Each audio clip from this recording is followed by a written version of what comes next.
que tu savais que tu pouvais toucher le chômage en Espagne?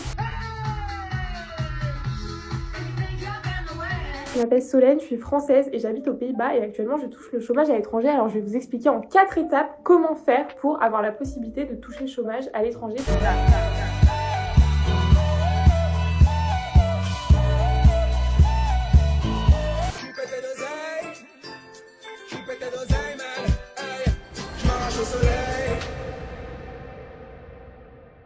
Des vidéos de ce style, sur les réseaux sociaux, on en voit tous les jours. Des visages souriants, du soleil, des plages de rêve, et souvent cette phrase qui attire le regard. J'ai quitté mon CDI pour vivre ma meilleure vie à Bali. Il y a 10 mois, j'ai quitté mon travail pour partir vivre à Bali. Au premier coup d'œil, tout semble idyllique. Liberté, vacances, réussite personnelle. Mais derrière ces images léchées et ces récits de reconversion, un autre phénomène se dessine. Depuis quelques temps, une nouvelle tendance a vu le jour sur les réseaux sociaux. Celle de personnes, souvent de la génération Z, qui décident de quitter leur emploi pour profiter du chômage et partir à l'étranger. Un choix présenté comme une alternative au quotidien, métro, boulot, dodo. Et qui, sur les réseaux sociaux, est souvent raconté comme une réussite. Sur TikTok ou Instagram, les vidéos s'enchaînent. On y voit des créateurs expliquer comment ils ont osé tout quitter. Parler de liberté retrouvée, de nouveaux projets ou de l'envie de profiter enfin de la vie. Tout en continuant de toucher le chômage. Un mode de vie qui en fascine certains, qui intrigue et qui soulève de vraies questions. Est-ce que c'est vraiment possible? Et surtout,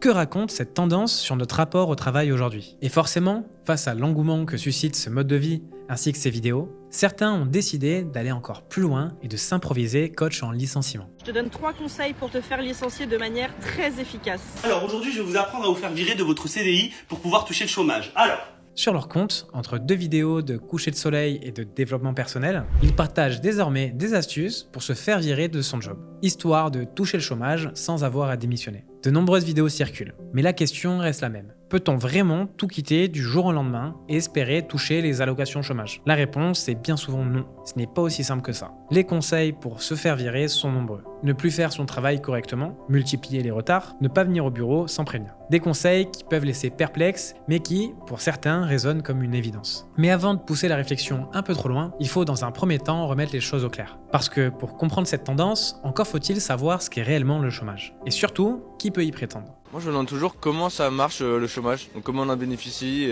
qui est éligible. Ah, c'est sûr que c'est assez vaste et complexe de savoir si tu y as le droit ou pas et surtout combien tu peux gagner avec le chômage. J'ai 1200 € de chômage et le SMIC est à 1400.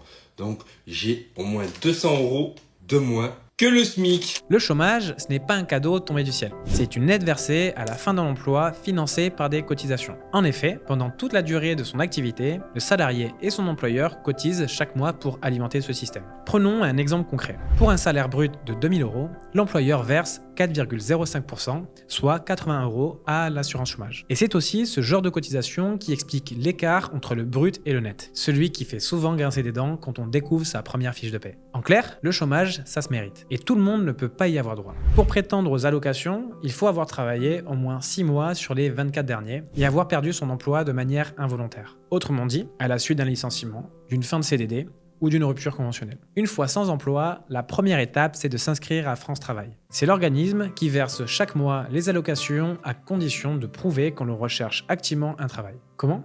En répondant de manière régulière à des candidatures et en étant suivi par un conseiller. Bref, tout est pris en compte. Après tout, le nom de cette aide parle de lui-même, l'aide au retour à l'emploi. Officiellement, elle n'est donc pas faite pour partir en vacances. Et d'ailleurs, elle n'est pas éternelle. Sa durée est limitée à 25 mois maximum, soit un peu plus de 2 ans. Et son montant n'est pas illimité non plus. Il est calculé sur plusieurs critères, le temps travaillé et le salaire perçu. En moyenne, cela représente entre 57 et 75% du salaire brut. Un petit calcul pour se faire une idée. Un salarié qui gagnait 2000 € brut et qui a travaillé 9 mois peut espérer environ 1100 € par mois pendant la même durée. Mais au fil des années, les règles du chômage ont beaucoup évolué. Et pour cause, les gouvernements successifs ont multiplié les réformes afin de resserrer l'accès à cette aide et limiter les abus au maximum. Cette réforme, elle est nécessaire, notamment pour lutter contre la précarité et dissuader les entreprises de recourir de façon excessive à des contrats courts. Avec un seul objectif en tête, éviter que certains ne contournent le système. Et c'est pour ça qu'aujourd'hui, démissionner et toucher le chômage, c'est presque mission impossible. C'est la 4e réforme de l'assurance chômage depuis qu'ils sont arrivés. Le système chômage était vraiment dans une logique plutôt de droit. Oui. Et là, on rentre effectivement plutôt dans une logique de droit et de devoir, et ça me semble sain. Et j'aurais tendance à dire, ça fait mal à tout le monde, mais il n'y a pas le choix, compte tenu des enjeux financiers de la France. Il faut trouver de l'argent partout. Et l'assurance chômage est aussi un endroit dans lequel, effectivement, il y a de l'argent à récupérer parce qu'il y a des abus et il y a de la fraude. Il existe bien sûr quelques cas bien précis qui permettent à l'employé de toucher le chômage en cas de démission. Par exemple, lorsqu'on peut prouver que le départ n'était pas vraiment un choix. Situation de harcèlement moral, problème de santé grave, ou encore si son conjoint est forcé de déménager loin. Et aujourd'hui, un autre changement majeur rend bien plus difficile l'obtention du chômage. La fin de l'abandon de poste tel qu'on le connaît. En effet, jusqu'à récemment, ne plus se présenter au travail pendant plus de 15 jours pouvait être considéré comme un motif de licenciement. C'est justement ça qui était appelé abandon de poste. Et qui disait licenciement disait également droit au chômage. Résultat, dans certaines entreprises, employés et employeurs s'arrangeaient pour mettre en scène un abandon de poste. Une sorte de licenciement déguisé qui permettait aux salariés de bénéficier des allocations tout en évitant de passer par une vraie rupture conventionnelle. Ce qui, en plus, aurait sûrement coûté plus d'argent à l'employeur. Ainsi, tout le monde y trouvait son compte. Mais cette pratique, aujourd'hui, depuis la loi plein emploi, portée en 2022 par le gouvernement d'Emmanuel Macron, n'est plus possible. Maintenant que le petit cours d'économie est terminé et que le décor est planté, revenons sur les réseaux. Là où, visiblement, certains ont trouvé le moyen de transformer ces allocations en billets d'avion pour une vie de rêve. Les gens, ça va être la guerre. On va nous retirer tous nos droits. Là, toutes les conditions d'accès au chômage sont en train de nous être retirées. Il ne nous restera plus que le licenciement. Enfin, je sais pas. Pour toucher le chômage, il faut avoir perdu son emploi de manière involontaire et prouver qu'on cherche activement du travail. Alors, imaginons que les quelques astuces des influenceurs coach en licenciement fonctionnent et que, après avoir critiqué son supérieur devant tout le monde, on soit enfin licencié. Le salarié, fraîchement sans emploi, va alors devoir s'inscrire à France Travail et il n'a plus qu'à penser à la destination vers laquelle il compte s'envoler. Sur le papier, ça semble plutôt simple. Mais dans la réalité, ça l'est un peu moins. Car ce que beaucoup de ces influenceurs du chômage oublient de préciser, c'est qu'une fois inscrit et une fois bénéficiaire du chômage, il faut réellement chercher du travail. Et pas juste envoyer une candidature de temps à autre. France Travail impose aujourd'hui des ateliers obligatoires, parfois même des rendez-vous réguliers avec un conseiller. Bien évidemment, certains peuvent se faire en visio, mais uniquement si le profil du candidat le permet. Sinon, c'est déplacement obligatoire. Et la tolérance est de 2 absences non justifiées, pas une de plus. Au-delà, les sanctions tombent. T'es au chômage, quand tu ratais un rendez-vous, tu pouvais être radié, plus d'accompagnement, mais t'avais encore tes allocs. Sauf que ça, c'était avant le 1er juin, car maintenant tu peux perdre au moins 30% de ton chômage pendant 1 ou 2 mois. 30% c'est le minimum, et si ça se reproduit, bam, ça peut aller jusqu'à 4 mois. Et c'est pas que pour les rendez-vous, ça vaut aussi pour tous les manquements à tes obligations, si t'es pas assez actif dans ta recherche d'emploi par exemple. Et elles peuvent aller jusqu'à la suppression pure et simple des allocations. Il est donc plus compliqué que prévu, et pas sans risque, comme ces influenceurs le promettent, d'aller vivre des allocations à l'étranger. J'ai voyagé avec mon chômage pendant 6 mois, et je me suis fait choper. Une enquête avait été ouverte sur mon dossier. Ils avaient pu constater que depuis 6 mois, je n'étais plus sur le territoire français, que je n'avais que des dépenses en Asie et que je n'étais donc plus en droit de toucher mes allocations. Mais attention, être au chômage ne veut pas dire être coincé chez soi. Contrairement à ce qu'on pourrait croire, il est tout à fait possible de partir à l'étranger, à condition, bien sûr, de respecter quelques règles. On ne le sait pas, mais les bénéficiaires de l'allocation chômage ont eux aussi droit à 5 semaines de congé par an. Alors quand on est au chômage, tout le monde a 5 semaines de congé par an. Oui, même au chômage, tu as 5 semaines de congé. Et tu peux les poser quand tu veux.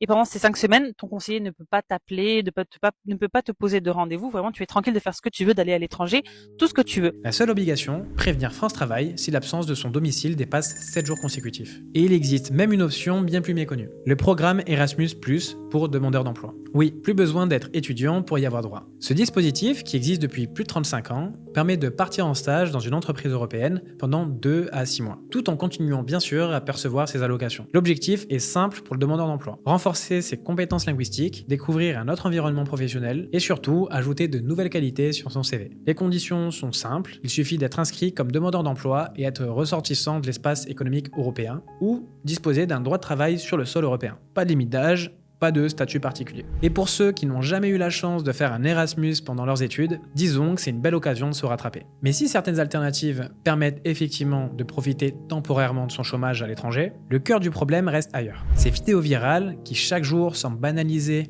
ou idéaliser un système qui n'a à la base rien d'un long séjour sous les tropiques. Et c'est cette problématique qui est soulevée par d'autres vidéos postées en ligne tous les jours. Depuis quelques temps, le trou dans les caisses de l'État s'est invité partout. Sur les plateaux télé, dans les journaux, jusque dans les débats à l'Assemblée nationale. Cette réforme d'assurance chômage, ce n'est pas une réforme d'économie, c'est une réforme d'activité et de prospérité. Notre objectif, c'est d'atteindre le plein emploi. D'abord parce que le plein emploi, c'est ce qui nous permettra de financer pleinement nos services publics et notre modèle social. Nous, on considère que c'est par le travail et l'activité économique qu'on peut peut financer nos services publics et le modèle social, pas à travers des taxes supplémentaires et des allocations. Et quand on évoque cette question, les aides sociales reviennent systématiquement sur le banc des accusés. APL, retraite, RSA, et bien sûr le chômage. Pour une partie du monde politique, les allocations chômage seraient trop généreuses, et certains bénéficiaires en profiteraient pour vivre confortablement sans chercher à travailler. Vacances, achats de luxe, farniente à l'étranger. Le cliché est bien connu. Dans l'imaginaire collectif, certains iraient même jusqu'à enchaîner les CDD volontairement, juste pour renouveler leurs droits au chômage. Un discours qui trouve un écho chez beaucoup d'actifs. Et quelque part, on comprend pourquoi. Lorsque l'on passe ses journées à travailler dur pour gagner à peine plus que quelqu'un qui est censé ne rien faire, le sentiment d'injustice peut vite s'installer.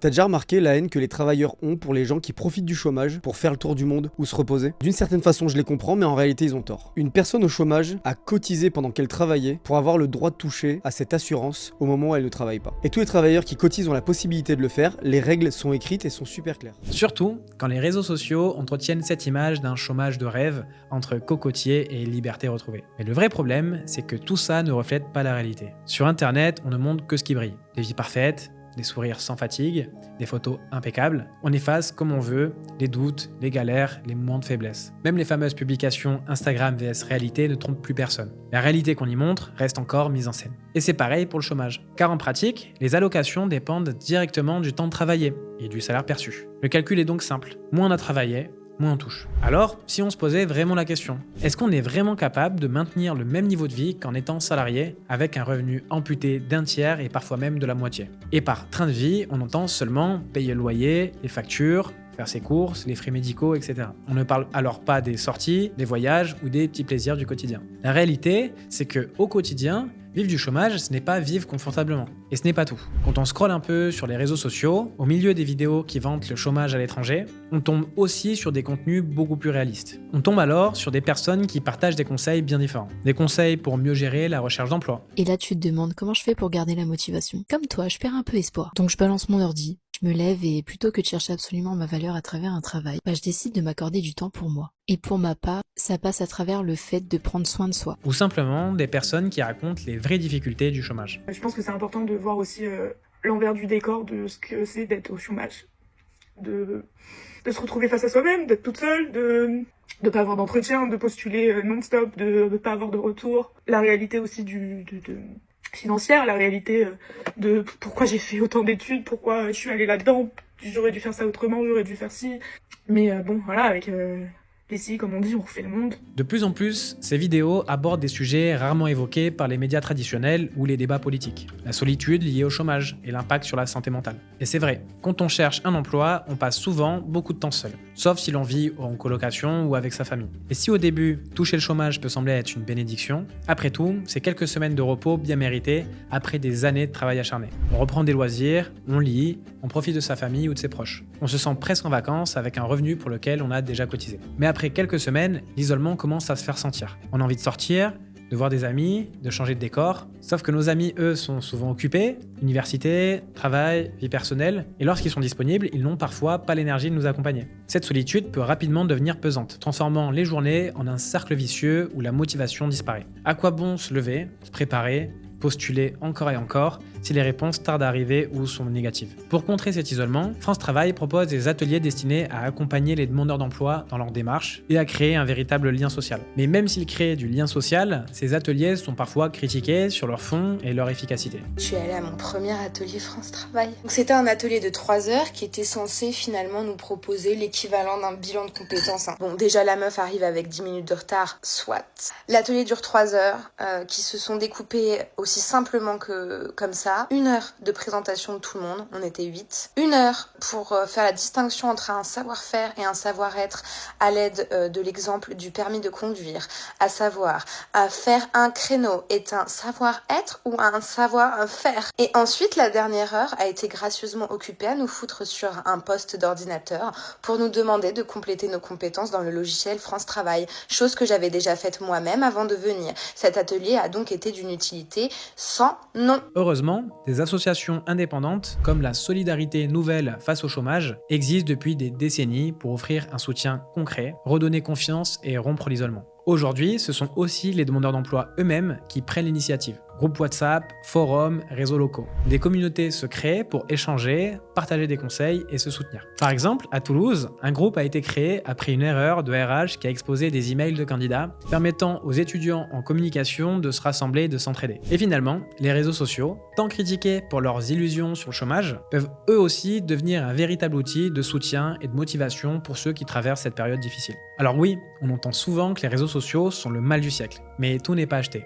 Bien sûr, il ne faut pas tout croire en ligne, ni prendre chaque vidéo sans pincette. Mais dans certains cas précis, on peut réellement saluer l'aide qu'ils semblent apporter à ceux qui traversent des moments difficiles. Ces vidéos où les gens parlent de leur mal-être et de la solitude pendant leur recherche d'emploi jouent un rôle important. Elles rassemblent ceux qui vivent la même situation. Même si l'on ne fait pas partie de ceux qui partagent ouvertement leur vécu, la majorité silencieuse, ceux qui regardent, commentent ou simplement suivent. On se sent compris et moins seul face à ces expériences compliquées. Et ça se voit clairement dans les commentaires, où l'on ressent ce soutien et cette solidarité qui naissent autour de ces témoignages. Même entouré de nombreuses personnes et d'amis, être le seul dans son entourage à être au chômage, ça peut donner un sentiment d'incompréhension et surtout de culpabilité. On peut se demander pourquoi moi j'y arrive pas, alors que mes amis ont tous un job. Et quand on rencontre de nouvelles personnes, répondre sans cesse à la question « Et toi, tu fais quoi dans la vie ?» Ça peut vite devenir pesant, avec un sentiment de jugement permanent. Mais lorsqu'on réalise qu'il y a des milliers d'autres personnes dans la même situation, ce poids diminue un peu. Les échanges permettent de reprendre confiance en soi en discutant avec ceux qui comprennent vraiment ce qu'on traverse. Et ce sentiment de détresse, il peut être amplifié par ceux qui jugent constamment les chômeurs, comme étant juste des profiteurs. Alors que dans la majorité des cas, le chômage n'est pas un choix, mais une situation subie. Ce que l'on voit sur les réseaux sociaux n'est que la partie émergée de l'iceberg. Derrière, il y a souvent une vraie spirale infernale. Selon une étude menée par 4 associations d'aide aux chômeurs et publiée en 2021, près de 40% des personnes au chômage se sentent déprimées. Même sans parler de dépression sévère, le chômage et l'incertitude qu'il engendre peuvent provoquer un stress important qui impacte la santé mentale et le bien-être. Ce mal-être n'est pas toujours lié uniquement à la perte d'un emploi, mais aussi au manque de statut social. Il peut être difficile d'expliquer à quelqu'un que l'on est au chômage par peur d'être jugé. D'après Gisèle Mohr, psychologue et enseignante-chercheuse à l'université de Leipzig en Allemagne, de nombreux chômeurs présentent des symptômes dépressifs et ne sont tout simplement pas diagnostiqués. Sa conclusion est frappante. Si l'on pense que les chômeurs sont paresseux, on interprète mal l'apathie des personnes dépressives et on ne reconnaît pas la maladie.